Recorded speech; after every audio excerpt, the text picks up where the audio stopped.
Hi, welcome to Career Cure reels. आज हम बात करेंगे वेजाइनल डिलीवरी की कॉम्प्लिकेशंस के बारे में।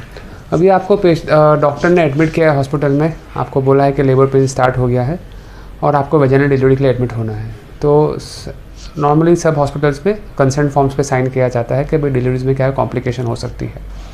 कॉम्प्लिकेशंस दो तरह की होती है, मैटरनल मतलब माँ की और फीटल मतलब बच्चे की। तो ये फर्स्ट पार्ट वीडियो में हम बात करेंगे कि माँ को क्या कॉम्प्लिकेशन हो सकती है।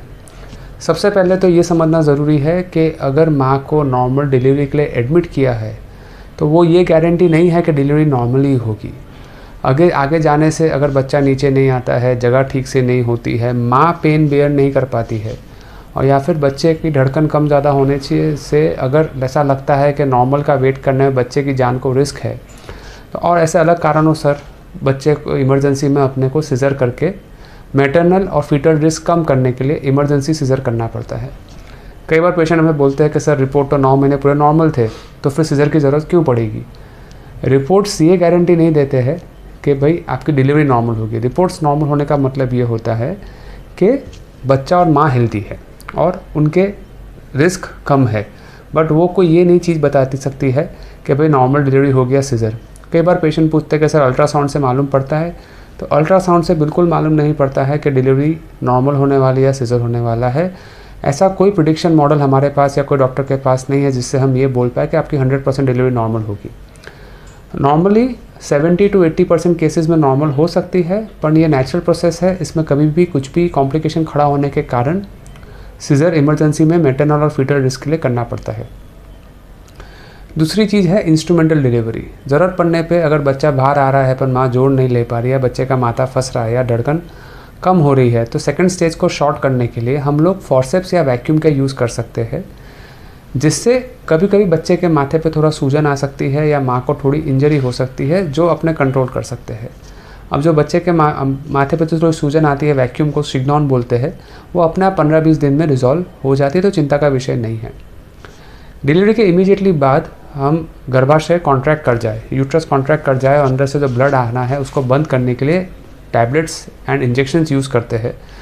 बट कई बार ये इंजेक्शंस काम ना करने के कारण ब्लीडिंग चालू रहता है, जिसको हमारी भाषा में पोस्टपार्टम हेमरेज बोलते हैं, जिसमें पेशेंट फैक्टर्स भी इंपॉर्टेंट है। अगर पेशेंट ने ठीक से खाना नहीं खाया है, पेशेंट एनीमिक है, लेबर बहुत लंबा चला है, पेशेंट को इन्फेक्शन हो गया था, पहले से पानी छूट गया था, बच्चे का वज़न ज़्यादा है, मल्टीपल प्रेगनेंसी है, आगे 4-5 बच्चे ऑलरेडी हो चुके हैं, तो यूट्रस वीक होता है और डिलीवरी के बाद कॉन्ट्रैक्ट नहीं करता है। अब कॉन्ट्रैक्ट नहीं करने के कारण जो अंदर से ब्लड आ रहा है वो बंद नहीं होता है। वैसे केस में हम लोग पहले मेडिकली ट्राई करते हैं कि ब्लीडिंग बंद कराए और उसके बाद अगर मेडिकली ब्लीडिंग बंद नहीं होती है तो हम ऑपरेशंस करते हैं।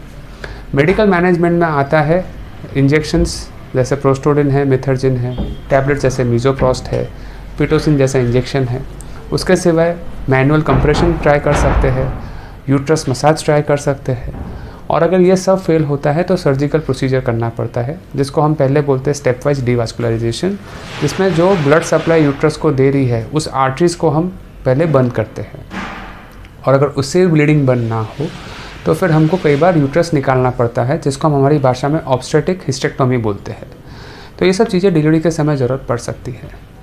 इसके सिवाय कई बार ट्रॉमेटिक मतलब इंजरी हो जाती है, आगे पीछे वजाइना के पीछे रेक्टम है उसको, या तो आगे ब्लैडर है उसको, या फिर अंदर जो वजाइनल मुकोजा है मतलब जो चमड़ी है योनि की वो भी पतली होती है, तो कई बार डिलीवरी के समय उसको भी इंजरी हो जाती है, तो उसको भी स्टूचर लेके ब्लीडिंग बंद करना पड़ता है, और ज़रूरत पड़े तो पेट खोल के भी उसकी सर्जरी की ज़रूरत पड़ सकती है। तो इस सब चीज़ों के लिए अपने मेंटली प्रिपेयर रहना है। पोस्टपार्टम कॉम्प्लिकेशंस मतलब डिलीवरी के बाद के कॉम्प्लिकेशंस, जैसे कि दूध नहीं उतरना, स्टिच में पेन होना, ये कॉमन है। कभी कभी टाँके पक जाते हैं, मतलब टाँके हील नहीं हो पाते हैं, ये अनकॉमन है पर अभी भी होता है। तो ऐसी सब कॉम्प्लिकेशन होने पे सीधा डॉक्टर की नेग्लिजेंस या हॉस्पिटल की नेग्लिजेंस को ब्लेम करने से ज़्यादा बेटर ये है कि आप डॉक्टर के साथ मिलके इस चीज़ का रूट कॉज पे जाइए और उसका सॉल्यूशन मांगिए, instead of blaming a finger और पॉइंटिंग अ फिंगर कि भाई ये तो ऐसा तो नहीं होना चाहिए था, ऐसा तो कैसे हो गया, हमने तो ऐसा कुछ गलती नहीं की है। अभी वुंड इन्फेक्शन होने के बहुत सारे कारण होते हैं। पेशेंट का बिल्ट अच्छा नहीं है, पेशेंट की हीलिंग टेंडेंसी अच्छी नहीं है, पेशेंट ने टाँके का ध्यान नहीं रखा, कॉन्स्टिपेशन हो गया, ट्रैवलिंग हो गया, कुछ जर्क लग गया, और स्टिच के समय कोई अंदर से ब्लीडर रह गया जो उस समय दिखा नहीं और बाद में अंदर ब्लीडिंग कर दिया, तो ये सब चीज़ों से हो सकता है। तो better instead of blaming the doctor, it is better कि अपने डॉक्टर के साथ मिलके आप वो जो भी कॉम्प्लिकेशन हुआ उसका सोल्यूशन ढूंढिए। सेम है कि अगर आपको डिलीवरी के बाद खून नहीं बंद हुआ तो ये पूछने से बेहतर कि भाई ऐसा क्यों हुआ, बेहतर ये है कि इसलिए क्या करना पड़ेगा। तो डॉक्टर का टाइम वेस्ट आप ट्रीटमेंट में करिए। ये सब फालतू का ब्लेम गेम खेलने में अब उनका टाइम वेस्ट और मेंटल पीस को डिस्टर्ब मत करिए, जिससे वो अपनी 100% कैपेसिटी में आपके लिए बिना डर के लिए अच्छा ट्रीटमेंट दे पाए आपको। कुछ रेयर कॉम्प्लिकेशंस होती है जो मैंने तो देखी भी नहीं है अपने 10 साल की प्रैक्टिस में, अपन बुक्स में सुना हुआ है, लोगों के वहाँ अनफॉर्चुनेटली किस्से बने हैं, जैसे कि एमनोटिक फ्लूइड एम्बोलिज्म, जैसे बच्चे के आसपास जो लाइकर था वो खून में जाके हार्ट में ब्लॉक हो गया, जिससे पेशेंट की जान को नुकसान हो गया। और जैसे यूट्राइन रप्चर, जो बहुत ही अगेन अनकॉमन कॉम्प्लिकेशन है, स्पेशली अगर आपका आगे कोई सीजर नहीं हुआ है कि थैली फट गई। अब ये तो हो सकता है, इसको कोई प्रिडिक्शन मॉडल नहीं है। तो प्लीज़ वापस ये वीडियो बनाने का पर्पज़ ये है कि समझाना कि नॉर्मल डिलीवरी में कुछ कॉम्प्लिकेशंस है जो डॉक्टर्स प्रिडिक्ट नहीं कर सकते और अनफॉर्चुनेटली प्रिवेंट नहीं कर सकते। वो आपका जितना भी अच्छा क्यों ना चाहते हो, कुछ चीज़ें उनके भी हाथ के बाहर है। So please cooperate with them, have faith in them and give them full mental support कि वो अपना 100% एनर्जी लगाए पेशेंट की अच्छे से अच्छे ट्रीटमेंट में, ना कि ये डर में कि सगे क्या करने वाले। Thank you so much.